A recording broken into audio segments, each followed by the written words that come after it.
Hi, thanks for joining me. This is the final part of my quiz, Are You Smarter Than an Immigrant? This is part 7. And if you wanted to watch all of them, you can go back into my channel and my playlist, and it will have all 7 parts to it. Um, I wanted to give people a reminder about what are we talking about when you're talking about these quizzes. This is the test that permanent residents have to take to if they want to become U.S. citizens. And there's 2 different versions. If you go on uscis.gov, you're going to find 2 different versions. One is from 2008 and one is from 2025. They're not very different. I know a fellow colleague of mine said, this new test is significantly harder. It is not. He did not go all through these tests because I just did this. So before, as I'm preparing for today, I went through the new test. The questions are basically the same. There's a few new questions. There's a couple of questions that are worded a little bit differently, which I include them in at the end. This is going to be a very quick live stream because I only have 13 questions. Normally I was doing 20 questions. When I started this back in June, I was doing 10 questions because that's what USCIS required. The LPRs, lawful permanent residents, would have to take 10 questions. I have to have 10 questions, and they'd have to get 6 right, 60%, right? Well, Trump comes along and says, oh, we got to make it harder. We got to cause more problems, make people worried. This has got to make it harder. It's not harder. It's 20 questions. You have to get 12 right. Guess what? Still a 60% pass rate. And I did a whole video about how if you blew the deadline and didn't get filed by October, don't worry about it, because you're going to have to know all the answers to your questions, to all the questions. It doesn't matter if there's 100 or 128. You have to know the answers. And I'm going to tell a little war story here, but it's it's just a caveat to folks that make sure if you're the one taking the test, make sure you understand what the questions are asking. I had a guy, I'm going to say he was in his late 40s, and as you've probably heard, if you're already a subscriber, I'm retired now, but I would always call people in like a week or 2 before the interview. And we'd go all through the paperwork and make sure we had everything up to date, blah, blah, blah. But at the end, I then gave him a quiz. I gave him a test, and they were all questions that had actually been asked at the Immigration Service. Sometimes people did well, sometimes people didn't. Well, this one guy got very flustered and very upset. And he's like, I never saw that question. I never saw that question. I said, it's not a question that's actually written in the book. It's how the question was asked. It was paraphrasing the question, but it was the same question. This guy couldn't do it because why? He had memorized everything. He memorized every question and memorized every answer. And he's just like parroting it back. I don't think he had any understanding of what the question was. You have to go into this with the mindset of why are they giving you a test? They don't want to find out if you know the answer to Susan, who was Susan B. Anthony.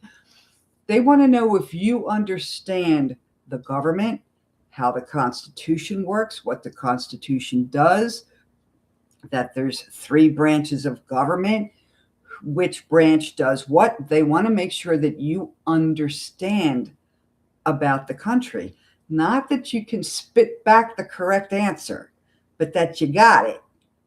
So I would suggest, first of all, the first place you should go if you are studying to take the naturalization exam, or if you know somebody who's doing that, go up on uscis.gov, click that citizen tab, and they're going to give you a whole list of all the questions. Or you could just do my playlist because they're on there too.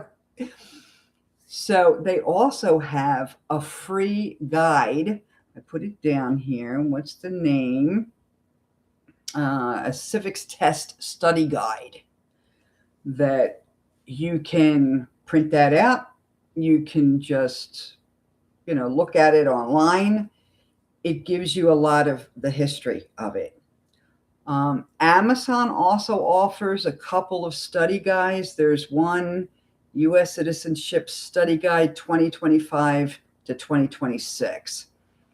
I put that in a link below. And just full disclosure, I am a member of the Amazon affiliate program.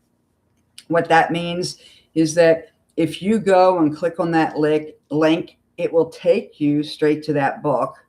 If you buy that book or you buy other things before leaving Amazon, I'll get a small commission. I know it doesn't charge the buyer anything extra, but I'm pretty sure, I remember this from last year, that books got a 4% commission. This book is a paperback book. This one, U.S. Citizenship Study Guide 2025-26. And it's $10. It's like $9.99 or something. Well, that means I get 40 cents. If somebody buys one of them, great, I get 40 cents. But I do have to disclose that I am a member of the Amazon affiliate program. And by the way, anytime you're on YouTube and you hear people say, I'll leave a link below, and they're directing you to someplace else, to Lowe's or to Amazon or to any place, they're a member of their affiliate program, and they will get a commission for anything that you buy while you're up on that website, assuming that you came in through my website, or my link or their link, just so that you know. So that's up to you. My gut says, look, USCIS is offering a lot of this stuff for free. You get the questions for free. You can get there's that civic study guide that's for free. I think they have flashcards. I don't know if they do or not. I know that Amazon does. In fact, you can go on Amazon, just go in through any of my links to Amazon, and you can just search for immigration materials or citizenship materials or something, and you'll find other things. I just linked that one because it looked like it was the most comprehensive. One word of caution, just because I am a lawyer, it says the 2025 to 2026 guide, but it wasn't published. It was published somewhere around June of 2025. I think June or July. I have to double check it. And the new questions hadn't come out yet. Just saying, the new questions had not come out yet. So, but what you really need to do is understand the history and the civics. And I'm sure, since that hasn't changed, you can get more information from that. There's also classes. Some high schools offer classes. Community groups offer classes. So you're absolutely capable of doing this on your own without having to spend a dime on material. However, if you want a belt and suspenders, it might be worthwhile. Okay. Some differences about 2025 versus 2008. Okay. If you filed your naturalization before, and I'm sure you're aware of this if you did it, if you filed it, your NATS before October 20th, 2025, then you're getting the 2008 test. If you file it from October 2025 on, you're going to be getting the new test. But as I said, don't sweat it. It's either way, you're going to have to know the answers, and um, don't worry about it if you miss the deadline or if you think you're late. I was reading up on USCIS. They were talking about what the differences are, and they just said differences: test administration rules. 2008 test, the interviewer asks all 10 questions.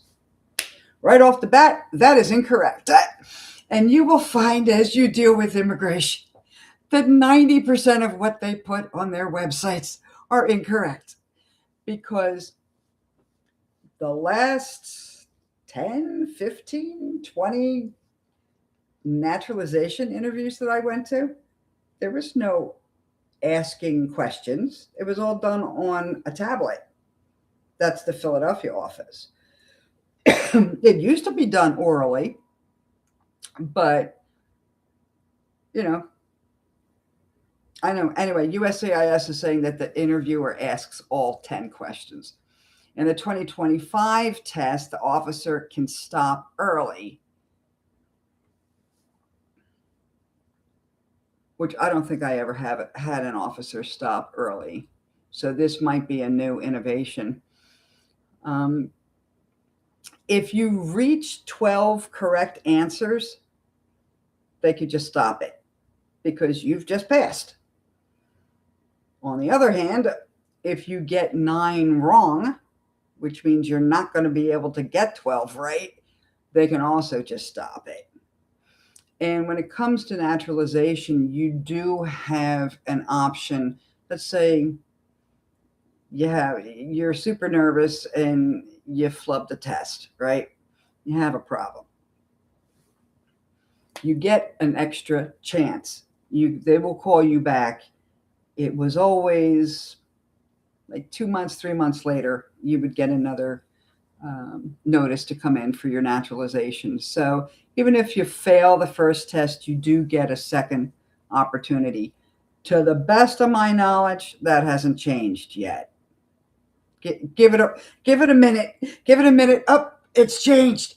No, it hasn't changed yet, but we'll see what's happening, because the USCIS has said that they're going to be making updates and changes along the way. So get yourself familiar with uscis.gov and the citizenship tab, and it does talk about updates. There's a tab under the citizenship tab for updates. Don't forget about that. You should be keeping track of that stuff. There was a change to the 6520 rule. If you're 65 years old or older and have been living in the United States as a LPR, as a permanent resident, for 20 years or more, you can study the 20 questions that are marked with an asterisk on their site. It's always been like that. I don't know why that's so different, except there wasn't 20 questions. I don't know how many questions they had in the 2008 one, but we referred to that as the easy test. That's like what colors are on the American flag, and who's the president of the United States, and where is the capital of the United States.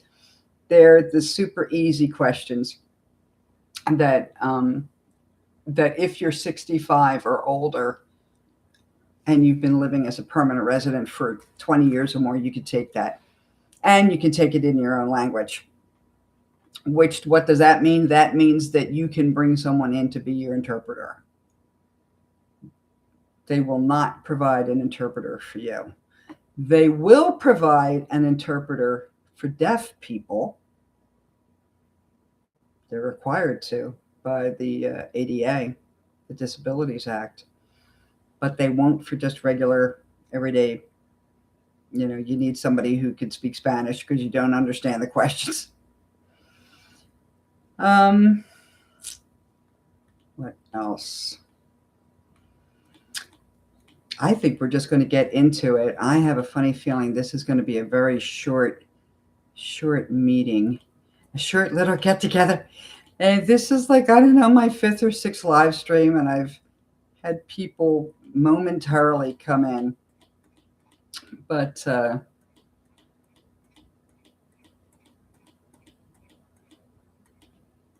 okay, here we go. It's like, what the heck? Where am I going here? And there is no one here. I say that every week. That's why oh, by the way, I changed the time for this to 12 o'clock because I now have analytics that will show me when people who watch my videos, when are they online? And not many people were on at 10 o'clock on a Sunday morning, but there's a lot of people on supposedly between 12 to 1 and 1 to 2. And I don't know what they're doing between 2 and 3, but also between 4 and 5 and 5 and 6. So I decided, let's just do it at noon time and we'll see how it goes. I mean, it's been 16 minutes, almost 17 minutes, and nobody's here. So anyway, let's get to it so we can get this done and in the can. Number 1, name one promise you make when you become a U.S. citizen. There's a whole bunch of possibilities. Give up loyalty to other countries. I just did a video about that. In fact, I think my last live stream was about dual citizenship and whether or not the U.S. is going to ban dual citizenship. You actually say that when you take the oath that you're going to give up loyalty to other countries. So that's one of them. That you'll defend the Constitution and laws of the United States. It's another possible answer. You'll obey the laws of the United States. You'll serve in the U.S. military if needed.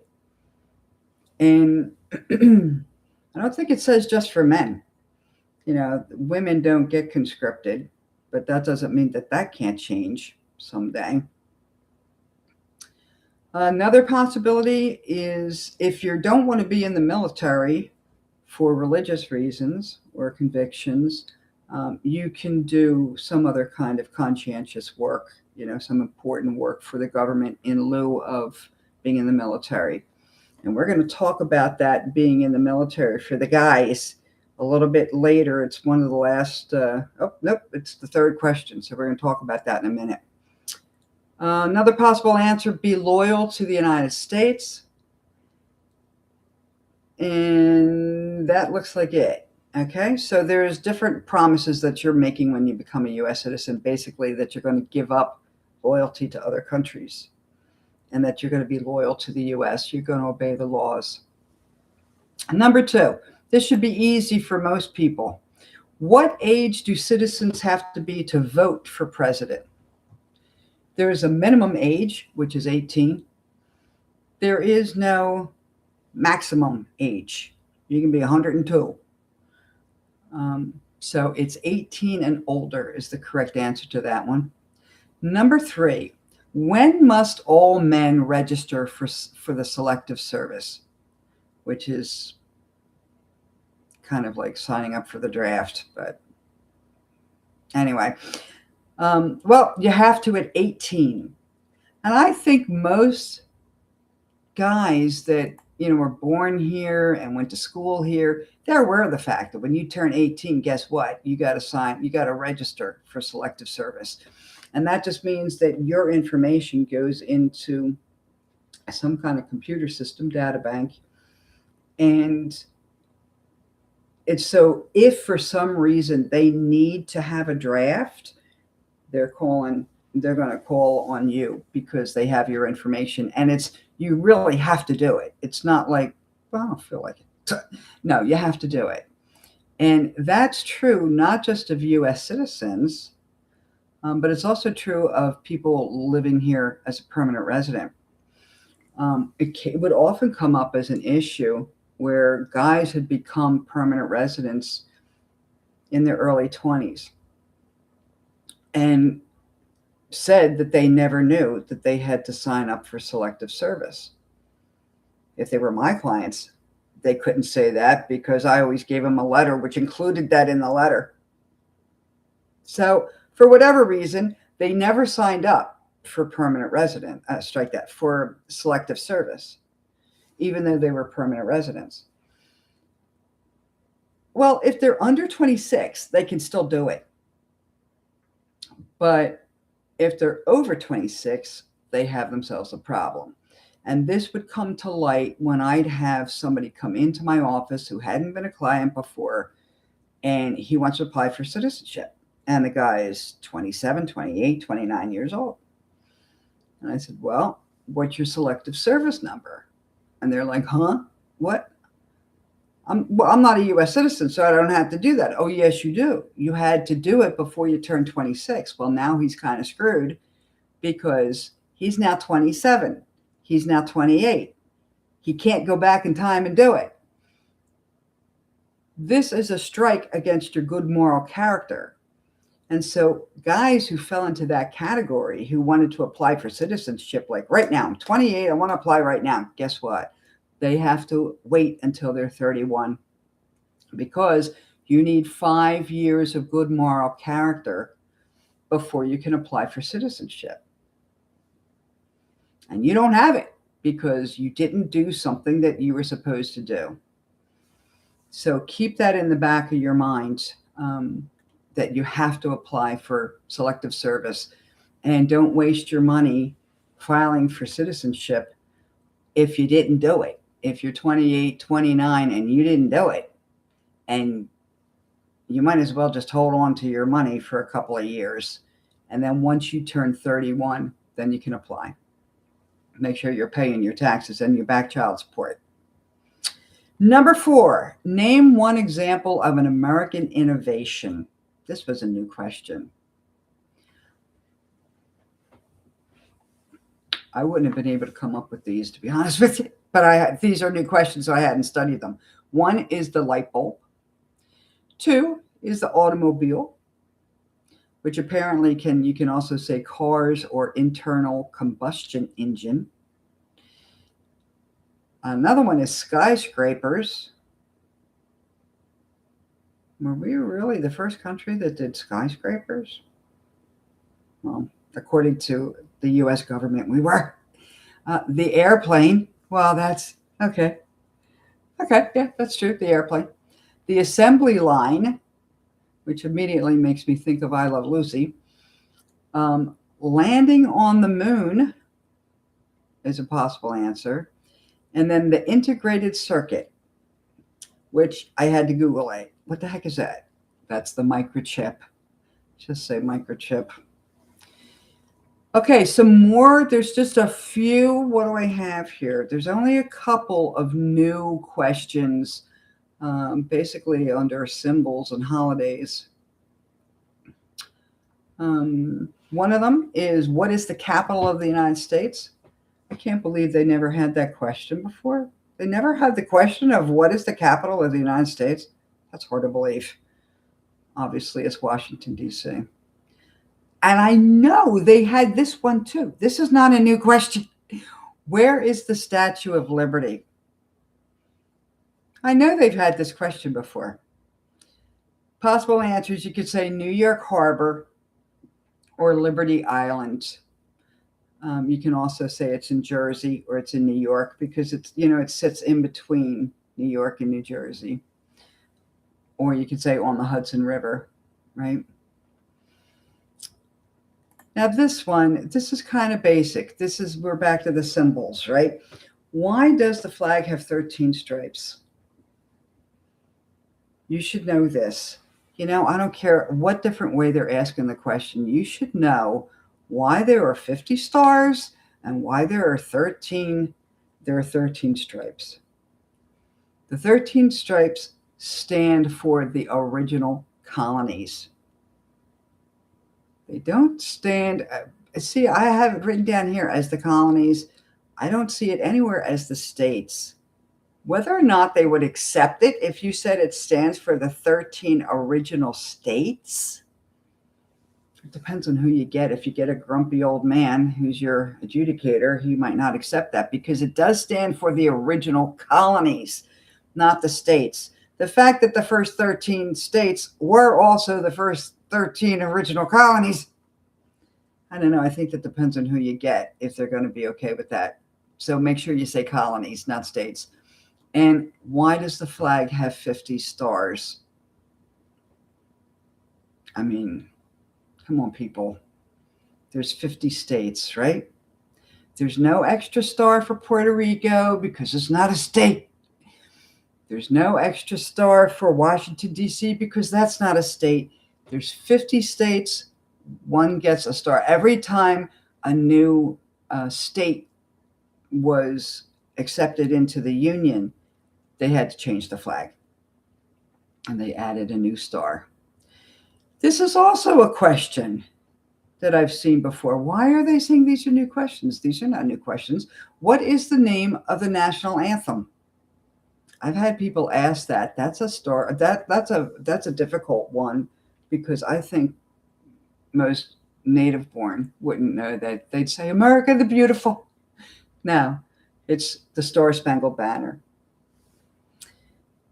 Now, this is definitely a new question. The nation's first motto was E pluribus unum. What does that mean? E pluribus unum. It means out of many, one. They also will accept we all become one. But that's not what it means. It means out of many, one. Question 11. The words life, liberty, and the pursuit of happiness. This is also a new question. Another one that most U.S. citizens would not be able to answer. The words life, liberty, and the pursuit of happiness are in what founding document? I'll give you a hint. It's not the Constitution. It's the Declaration of Independence. This is also something that 99% of U.S. citizens would not be able to answer. What is the purpose of the 10th Amendment? They wouldn't even be able to name. They might be able to name the Second Amendment, maybe the First Amendment, the Fifth Amendment, maybe. But the 10th Amendment? Who knows what the 10th Amendment is? The 10th Amendment basically says that the powers that were not given to the federal government and the Constitution belong to the states. And there's another big, long question about what are the powers that the federal government has, like to mint money, to raise an army, things like that. And what are powers that only the states have? Well, basically, the states have any power that was not given to them, that was not given to the federal government in the Constitution, which is why throughout the country, there's a whole mishmash of laws about marriage, for instance. Who can marry? How old you have to be able to marry? Can you marry your first cousin? Which in a lot of states you can. All the different states have different rules for that. Why? Because that's a states' rights issue. It was not handed down to the federal government to make that decision. So that's basically that's what the 10th Amendment says. If it wasn't given to the federal government and the Constitution, those rights and powers belong to the states. And then 13, which everybody should get this, except maybe the real young ones. What major event happened on September 11th, 2001 in the United States? Correct answer, terrorists attacked the United States.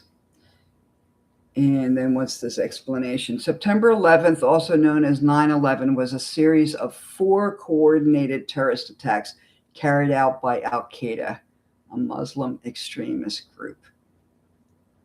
4, right? Tower 1, Tower 2, the Pentagon, and then the plane that was flying around my state, Pennsylvania, as I'm rushing around trying to pick up my little kids, we used to, well, we know that there's another plane out there. It's a day I'll never forget. But that's something you should know. They're very interested. They want to make sure that you know who your governor is. They want to make sure you know what the capital of your state is. New York City is not the capital of New York. Philadelphia is not the capital of Pennsylvania. They want you to also know who the Speaker of the House is, who is Mike Johnson. And that, I think the reason they're most concerned about that is because he's in line for, if the president can't serve, the vice president takes over. If for some reason the vice president can't serve, the next person in line to become president is a Speaker of the House of Representatives. So they want you to know who that person is. It was Nancy Pelosi for many years, but when the House flipped to the Republicans, it became Mike Johnson. And that's it. So I'm just going to remind you to, I would start with the free stuff first. Go on uscis.gov. They have all the questions there. They have a study guide. If you don't think that that's enough, check the link below, and you can go up on Amazon and get some study guides from there that might help. You or a loved one that you know who's studying for this. If you want to support the channel, I have a Buy Me a Coffee, which I don't think anybody has ever done yet. But and please hit subscribe. Did I mention that I'm trying to reach 100 subscribers, and I only need 7, but I have only 4 days to get them. So please hit subscribe because I really want 100 subscribers before the end of the year. Right now it's December 28th. So I only have till Wednesday night. Today's Sunday. So please hit subscribe, and that way you won't miss stuff. I'm going to continue to do quizzes, but I had a very interesting one that I was going to do, which is about which president said it. And I haven't prepared it yet, but I think I'm going to do that because that was a very interesting one. Because some of them, like some people will know, like who said, ask not what your country can do for you, but what you can do for your country. It was JFK, okay? Everybody knows that, I think. But there's a lot of things that people don't know. So I'm thinking about doing that quiz, which will help with the history of the United States and things, especially if you're going to live here and you're going to be a citizen. There are certain things you should know, like famous sayings by, like, walk softly and carry a big stick. Who was that? Teddy Roosevelt. Okay. We'll work on that later. But I just wanted to say thank you. And as usual, there is 0 people here. Great. And but that's okay because it's only 33 minutes long, and I do get people watching this on the rewind, so that's nice. And I hope everybody had a wonderful holiday and that you have a very safe and healthy New Year and lots of prosperity. That would be nice for 2026, right? And thank you for stopping by. I really appreciate it, and I'll see you in a week or 2, I guess. Maybe not in the live stream, but I'll be, I create 2-3 videos a week. So feel free to check out my channel and see what else is available. And please hit subscribe. If you haven't subscribed yet, I'm looking for 7 little people. And we'll see what happens. I'll report back and let you know how it goes. Believe me, I might be up on a live stream New Year's Eve saying, nobody subscribed. I need to get a life. Happy New Year to everybody. I'll talk to you later. Bye-bye.